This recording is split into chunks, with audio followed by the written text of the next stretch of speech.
సంగిలో సన్నడ్లకు bonus రాలేదు అని చెప్పి అడగడంతో ఆమె ఒక మంత్రి హోదాలో కాకుండా ఒక బాధ్యతమైన పదవిలో ఉండి మీరంతా రైతులు గారు మీరేదో తాగి వచ్చిండ్రని చెప్పి చులకనగా మాట్లాడడం చాలా సిగ్గుచేటు.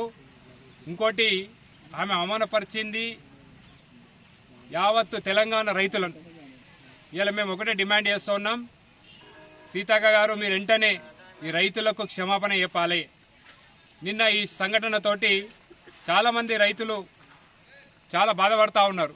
మేము ఇక్కడ ఇప్పుడు అడుగుతూ ఉంటే రైతులను మేము ఆమె వస్తుంది కదా మాకు వడ్లు కాంటా అయితే లేదు, 20 రోజులు అవుతుంది మా అక్క చెప్తా ఉంది, 20 రోజుల నుంచి ఇక్కడే పెట్టుకొని కూర్చున్నాను, లారీలు వస్తలేవు, ఇవన్నీ ఆమెకు చెప్పి ఆమె దృష్టికి తీసుకెళ్దామని అంటే ఆమె కోపంతో మాట్లాడుతూ ఇంకోటి ఇప్పుడున్న రైతులు ఉన్నారు, నిన్న పోలీసు వాళ్ళు కూడా చెప్పడం జరిగింది, మీరు కేసులు పెడితే పెట్టుకోండి మేము భయపడేది ఏం లేదు, కానీ మమ్మల్ని రైతులు అనకుండా మేమేదో కిరాయి వాళ్ళలాగా వేరే ఎక్కడికైనా వచ్చిన వాళ్ళలాగా మాట్లాడడం పాస్బుక్లు ఉన్నాయి మీరు చెక్ చేసుకోండి.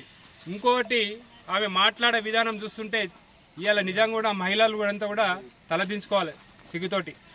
ఏమంటుంది తాగిన వాళ్ళు చెప్పారు మేము తాగినామా చెక్ చేసుకోండి అని చెప్పి పోలీసు వాళ్ళు ముందర చెప్తున్నారు, మేము ఒకసారి పైపెట్టి చెక్ చేయండి అని చెప్పి డైరెక్ట్గా ఎవరైతే రైతులు ఉన్నారో వాళ్ళు చెప్పారు మేము మమ్మల్ని పెట్టి చెక్ చేసుకోండి.